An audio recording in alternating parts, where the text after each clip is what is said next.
주님의 이름으로 문안드립니다. 스코틀랜드 북쪽에는 네스라는 호수가 있습니다. 그리고 그 호수는 넷이라는 괴물로 아주 많이 알려진 호수입니다. 수백 년 동안 신비한 바다 생물이 이 호수에서 목격되었다는 이야기들이 떠돌고 있었습니다. 그리고 최근에는 이 네스호 괴물의 것이라고 알려진 사진과 영상까지도 공개가 되었습니다. 이 네스호에 사는 괴 생명체 이 네시의 존재를 검증하기 위해서 정밀한 과학적 실험까지도 이루어지게 됩니다. 하지만 이 네스호에 괴물이 산다는 그 수많은 주장들에도 불구하고 아무도 그 존재를 증명할 수가 없었습니다. 그래서 대부분의 과학자들은 이 네스호에 사는 괴물의 존재를 믿지 않았습니다. 마찬가지로 극소수의 사람들만이 보았다고 주장하는 그 한 장소에 대한 의문이 수천 년 동안이나 제기되어 왔습니다. 그곳이 어딘지 아십니까? 바로 천국입니다. 이 성경의 첫 번째 책인 창세기로부터 마지막 책인 요한계시록에 이르기까지 성경은 일관되게 천국에 대하여 우리에게 진술하고 있습니다. 천국이 정말로 존재합니까? 만약 그렇다면 그곳은 어떠한 곳입니까? 오늘 이 하나님의 말씀을 통해서 그 답을 함께 찾게 되시기 바랍니다. 나는 하늘에서 내려온 살아있는 떡이니. 예수 그리스도께서는 분명히 하늘이라고 불리우는 그 장소에 대하여 언급하셨습니다. 그리고 예수 그리스도께서 친히 그 하늘에서부터 내려오셨음을 우리에게 선언하는 것입니다. 성경은 세 종류의 하늘에 대하여 언급하고 있습니다. 첫 번째 하늘입니다. 곧 사람과 가축과 기는 것과 공중의 새까지입니다. 이 첫 번째 하늘은 우리가 흔히 이야기하는 새들이 날아다니는 공중입니다. 그리고 두 번째 하늘입니다. 내시가 크게 번성하여 하늘의 별과 같고, 이 하늘은 무엇입니까? 우리가 이야기하는 우주입니다. 별들이 있는 곳입니다. 그리고 이제는 세 번째 하늘입니다. 그들로 너희의 착한 행실을 보고 하늘에 계신 너희 아버지께 영광을 돌리게 하라. 이 세 번째 하늘이 바로 오늘의 주제의 하늘입니다. 하나님께서 거하시는 곳이 바로 하늘인 것입니다. 예수 그리스도께서 재림하실 때에 그 구원받은 성도들이 함께 올라가서 살게 될 장소가 하늘인 것입니다. 이에 대하여 데살로니가 전서에서는 다음과 같이 기록합니다. 주께서 호령과 천사장의 소리와 하나님의 나팔 소리로 친히 하늘로부터 강림하십니다. 그리고 그리스도 안에서 죽은 자들이 먼저 일어납니다. 그 후에 우리 살아남은 자들도 그들과 함께 구름 속으로 끌어올려지는 것입니다. 그리고 공중에서 주를 영접하게 됩니다. 그리하여 우리가 항상 주와 함께 영원히 거하게 되는 것입니다.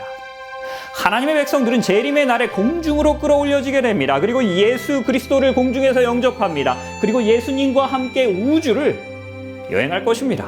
은하계 사이를 우리가 함께 비행하는 아주 멋진 여행이 될 것입니다. 그리고 이 하늘나라가 어떠한 곳인지에 대해서 성경은 계속해서 이렇게 묘사합니다. 기록된 바 하나님이 자기를 사랑하는 자들을 위하여 예비하신 모든 것은 눈으로 보지 못하고 귀로 듣지 못하고 사람의 마음으로도 생각하지 못하였다 함과 같습니다. 우리는 천국이 얼마나 놀라운 곳인지 상상조차 할 수 없는 것입니다. 잠시 눈을 감고 여러분이 본 가장 아름다운 장소를 이 시간 한번 떠올려 보시기 바랍니다. 천국은 그보다 훨씬 더 아름다울 것입니다. 이 시간 잠시 동안 내 평생 가장 즐거웠던 그 휴가를 떠올려 보시기 바랍니다. 천국은 그보다 훨씬 더 즐거울 것입니다. 우리가 마음껏 상상해 볼 수 있는 하늘은 우리가 무슨 상상을 하든지 간에 그 이상일 것입니다. 그러하기에 하늘을 이상 가운데 직접 보고 그것에 대하여 기록한 바울은 다음과 같이 하늘을 묘사합니다. 그가 낙원으로 이끌려가게 됩니다. 그리고 말로 표현할 수 없는 말을 듣게 되는 것입니다. 말로 표현할 수 없는 것이 바로 하늘이라는 것입니다. 요한 역시도 하늘을 보게 됩니다. 내가 곧 성령에 감동되었더니 보라 하늘의 보좌를 베풀었고 그 보좌 위에 앉으신 이가 있었습니다. 요한은 하늘에서 하나님의 보좌를 보게 됩니다. 하늘이 아름다운 곳인 이유는 하나님께서 거하시는 곳이기 때문입니다. 지금 우리가 하는 말의 요점은 이러합니다. 대제사장이 우리에게 있다는 것입니다. 그는 하늘에서 지극히 크신 이의 보좌 우편에 앉으셨습니다. 성소와 참 장막에서 섬기시는 이입니다. 이 장막은 우리 하나님께서 세우신 것입니다. 예수 그리스도는 우리의 대제사장으로서 하나님의 보좌 앞에서 우리를 위하여 중보하고 계십니다. 예수 그리스도의 사역은 하늘 성소에서 이루어지고 있는 것입니다. 하늘은 예수님의 구원의 계획이 현재 실행되고 있는 곳입니다. 우리는 그의 약속대로 의가 있는 곳인 새 하늘과 새 땅을 바라보도다. 천국은 하나님의 구원받은 자녀들의 영원한 집이 될 것입니다. 하늘에서 천년기의 시간을 보낸 후에 이 구원받은 자들은 새롭게 창조된 지구로 함께 돌아오게 될 것입니다. 또 내가 보매 거룩한 성 새 예루살렘이 하나님께로부터 하늘에서 내려오는 것입니다. 그리고 그 준비한 것이 신부가 남편을 위하여 단장한 것 같습니다.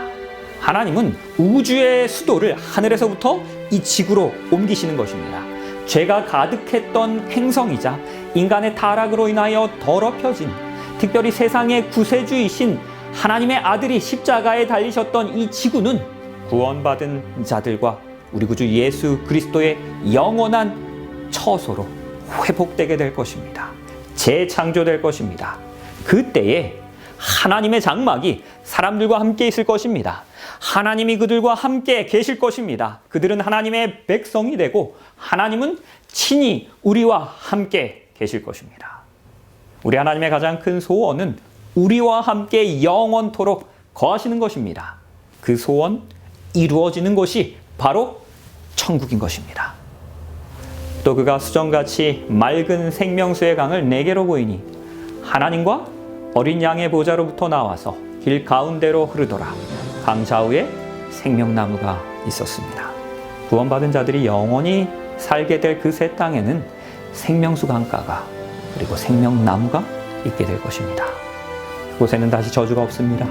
하나님과 그 어린 양의 보좌가 그 가운데에 있으리니 그의 종들이 그를 섬길 것입니다. 이 새 땅에서는 더 이상 죄가 없을 것입니다. 계시록 22장 15절에는 이 새하늘과 새 땅에서 살 수 없는 사람들의 유형을 열거하고 있습니다. 예를 들자면 예수 그리스도께 순종하지 않고 죄악을 고수하며 살았던 사람들은 이 새하늘에 이 새 땅에 거하지 못할 것입니다. 죄인들은 거룩하신 하나님 곁에서 영원토록 살 수 없는 것입니다. 그의 얼굴을 볼 것입니다. 그의 이름도 그들의 이마에 있을 것입니다. 우리는 그곳에서 하나님의 얼굴만 볼 수 있는 것이 아닙니다. 그분의 성품까지도 볼 수 있는 것입니다. 이에 대하여 하나님의 이름으로 표현되어지고 있습니다. 그 이름이, 그 성품이 구원받은 백성들에게도 회복되게 될 것입니다. 모든 눈물을 그 눈에서 닦아주실 것입니다. 그리고 다시는 사망이 없습니다. 애통하는 것이나 곡하는 것이나 아픈 것이 다시 있지 않을 것입니다. 처음 것들은 다 지나갔기 때문입니다. 하늘나라에는 영원토록 슬픔도 고통도 죽음도 없을 것입니다. 그것은 우리 모두가 고대하며 기다리던 천국인 것입니다. 다시는 밤이 없을 것입니다. 등불과 햇빛이 쓸데없을 것입니다. 이는 하나님이 그들에게 비치시기 때문입니다. 그들이 세세토록 왕노릇 할 것입니다. 전국에는 영원토록 밤이 없는 것입니다. 하나님의 영광이 새 예루살렘을 비추는 빛이 될 것입니다. 그때에는 이리가 어린 양과 함께 살 것입니다. 표범이 어린 염소와 함께 누울 것입니다. 송아지와 어린 사자와 살찐 짐승이 함께 있어서 어린 아이들과 함께 뛰어놀 것입니다. 이사야서 11장 9절에서는 또 하나님의 거룩한 산 그 모든 곳에서는 더 이상 해됨도 없고 상함도 없고 이는 물이 바다를 덮은 같이 여호와를 아는 지식이 온 세상 가운데 충만하게 될 것입니다. 천국에는 위험도 없습니다. 모든 동물들이 평화롭게 함께 살아갈 것입니다. 그렇다면 우리가 우리 하나님과 함께 영원히 살게 될 것이다라는 그 천국의 확신을, 그 구원의 확신을 우리가 어떻게 가질 수 있는 것입니까? 너희는 그 은혜를 인하여 믿음으로 말미암아 구원받습니다. 이것은 너에게서 난 것이 아니니 우리 하나님의 선물인 것입니다. 구원은 선물입니다. 믿는 이들에게 하나님의 은혜로 거저 주어지는 선물인 것입니다. 하나님께서는 우리 모두에게 그 선물 주시기 원합니다.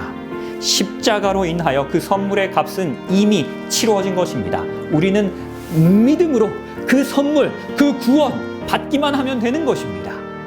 내 아버지 집에 거할 곳이 많기 때문입니다. 그렇지 않으면 너희에게 일렀으리라. 내가 너희를 위하여 거처를 예비하러 가노니 가서 너희를 위하여 그 거처 예비하면 내가 다시 와서 너희를 내게로 영접하여 나 있는 곳에 너희도 있게 하리라. 예수 그리스도께서는 이 세상 가운데 다시 오시겠노라라고, 그리고 우리를 그 하늘나라로 데려가시겠노라라고 약속하셨습니다. 우리 하나님의 말씀을 믿음으로 우리는 천국이 실제로 존재한다는 것을 확신할 수 있는 것입니다. 재림 이후의 삶은 복과 선과 기쁨만이, 행복만이 가득한 삶이 될 것입니다. 예수 그리스도께서는 지금 우리가 거할 처소를 준비하시며 하늘에서 기다리고 계십니다. 그 예수께서 곧 다시 오십니다.